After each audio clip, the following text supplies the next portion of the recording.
I'm not making you go and apply to Ivy Plus schools. You said that's what you wanted to do. If that's what you want to do, I'm laying out the path that we need to follow. Hello, and welcome to the Admittedly podcast. My name is Thomas Caleel. I'm the former director of MBA admissions and financial aid for my alma mater, the Wharton School at the University of Pennsylvania. In this podcast, I don't promise easy answers or quick fixes, but I will use my decades of experience to help you achieve your education goals. Now let's get started. Hello, and welcome to the Admittedly podcast. I'm your host, Thomas Caleel, and today we're going to talk about something very important. It's something I hear time and time again from students and families, and it has to do with coasting. Now, you might think, hey, Thomas, you live in California, the land of laid back, the land of just chill, bro. And I get that. But here's the thing. If you are targeting a highly selective school, there is no time to take your foot off the gas. I'm going to get a lot of heat for this on social media.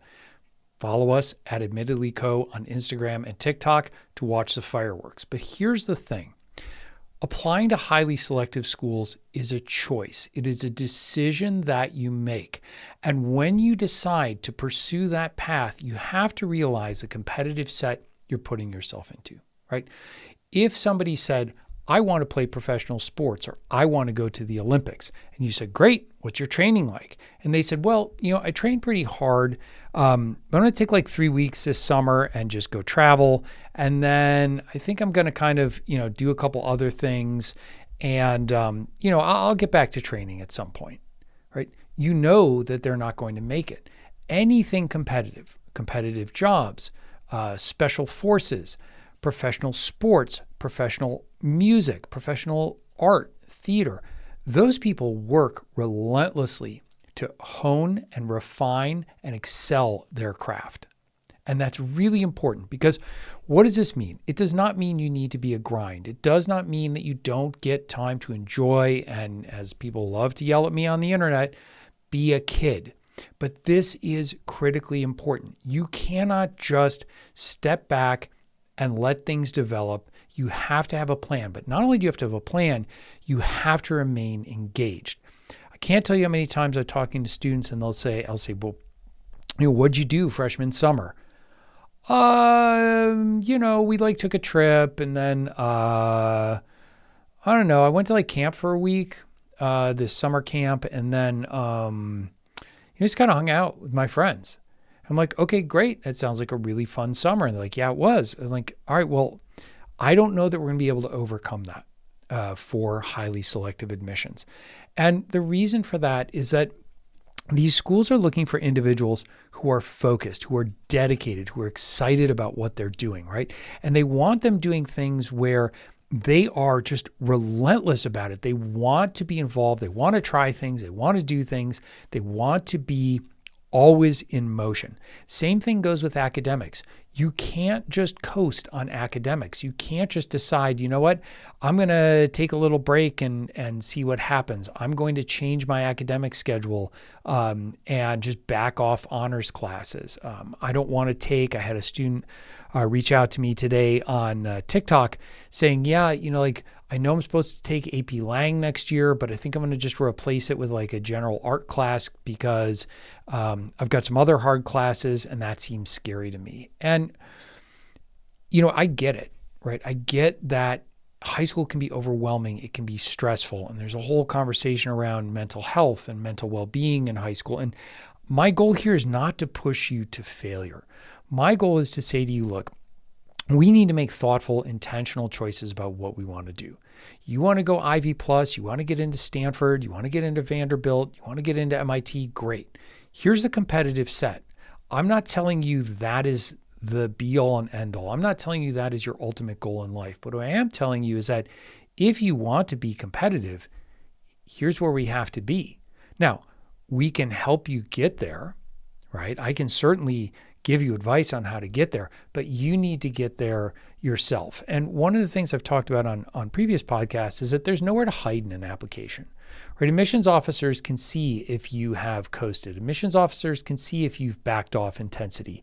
They see that right away. It's probably going to be echoed in your counselor's review. Gee, Thomas was really working hard up until halfway of junior year, and then he just divested all of his extracurricular activities and kind of, floated through. Now, there might be a reason for that, right? You might be burned out. You might change direction. I just talked with a student who was a competitive tennis player, got a little bit of an injury, burned out, and said, enough. I'm not going to be recruited at the kind of school I want to go to. I'm going to step away from tennis. I'm still going to play recreationally, but I'm going to use that time to focus on other things that align with what I want to do in school because I'm really, really interested in them. Okay. There's a difference between changing direction, changing focus, and simply coasting, right? Doing a 2-week or 3-week academic program over the summer, that's just not enough, right? That tells the admissions officers that you are doing kind of the bare minimum, right? You're kind of doing something because you want to put it on the resume and on your application, but you're not really engaged. You're not hungry for knowledge. You're not driven to be involved and having an impact in the world around you. And this is really, really important. We really want to have an approach where we're saying, okay, and this is why I stress so much what it is that you want to do, right? Because if you are engaged with things that you want to do, you will be relentless in your pursuit of them. When you are relentless in the pursuit of what you're interested in, then that automatically removes complacency. And this is important, right? Complacency happens when you're chasing things that you're told to do. You're chasing things that you're told you're supposed to be doing. You're filling up your schedule with things you don't want to do. You're overloading on classes that are not in your area of interest. And it's normal. You get burned out. I feel that. And that's not the place I want you to be. I want you to step back right now, please. And I want you to do an audit of everything you do, right? Sometimes it helps to just write down everything you do in a day for like a week or two and see, okay, where am I engaged? Where am I avoiding responsibility? Where am I avoiding what I want to do? Where am I forcing myself to do things I don't really want to do? And that's a great starting point where you can really kind of say, okay, I'm doing this club or this activity because I think it's going to help me get into school, or my friends told me to do it, or my parents want me to do it, but it's not serving me. Now, here's the thing. You can't just drop it, right? And sometimes you need to clear up space and you need to drop things. But a lot of times what I want you to do is think about, okay, if I remove these 1, 2, 3, 4 things, what do I replace it with and why? And that's the most important thing. How are you best utilizing your time? Are you using it to explore the arts? Are you using it to get better at a sport or a discipline? Are you using it to get better grades? Although better grades is hard because if you're just studying and you're not involved with the world around you, you really make yourself this one-dimensional character and candidate, and that's not going to get you very far in the admissions process. So this needs to be intentional steps, intentional growth, right? Complacency is insidious. It sneaks in, it grabs a hold of you, and that really, really, really gets dangerous. So what am I talking about? I'm talking about, starting in freshman year. Are you thinking ahead? Are you planning ahead? Are you trying things and enjoying yourself and having fun? Absolutely. Right? But we're not just coasting because it's freshman year and freshman year doesn't matter. For better or for worse, freshman year does matter, and it matters quite a bit. Then freshman summer, plan ahead. Don't pick your head up in June and say, what am I supposed to be doing this summer? I didn't even really think about that. I want you looking at academic programs, if that's what you want to do, around November or December, because those applications open up December, January, and they fill very, very quickly. Now, if you followed me for a while, you know that I don't like pay to play, but at the end of the day, if you do want to take an academic course to kind of explore something new, and then you're doing other things around that for the summer, that's great. What you can't do over the summer is just goof off, right? Certainly have fun, hang out with your family, hang out with your friends, do fun things, but that can't be the only thing that you're doing that summer. Sophomore year, we are culling our activities, we're refining what we're doing, and we're focusing. We're lasering in. We're being a little bit ruthless around what we're divesting. We're keeping an eye ahead towards junior year, senior year. Our coursework has gotten harder. So we're paying attention to our teachers. We're getting tutoring if we need it. We're staying ahead of the course. We're not trying to just float through and hope things get better. Hope is not a strategy.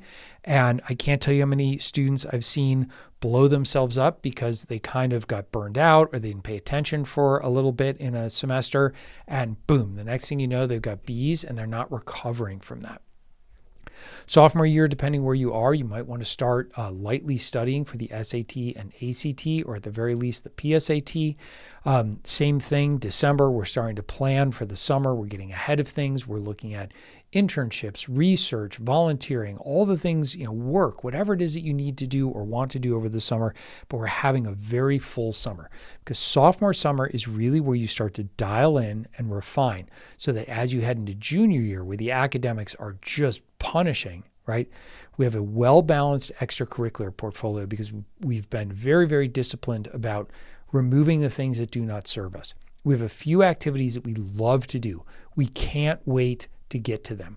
I want you to be particularly aware of those, all these little activities where I spend an hour or two every other week or every week, and it's just this, it's just that.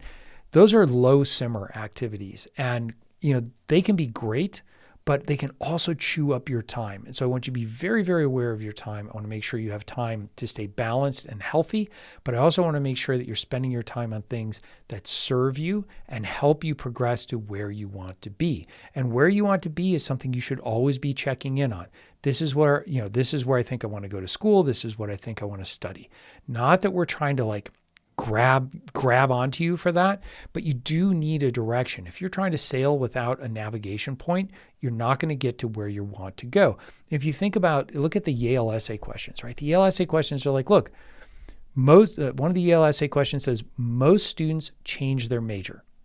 So all we want to do right now is understand what you, at this moment in time, as you know yourself right now, think you might want to study. Pretty simple question, right? What do you think you might want to study? But the trick here is that has to be evidenced, and you can't evidence it if you're coasting. So we need to be thoughtful and intentional about things. And by the way, you can absolutely answer that question by saying, the first 3 years of high school, I thought I wanted to do this. But what I realized eventually is that I don't want to do this. I want to do something that's a slightly different shade of that or completely different.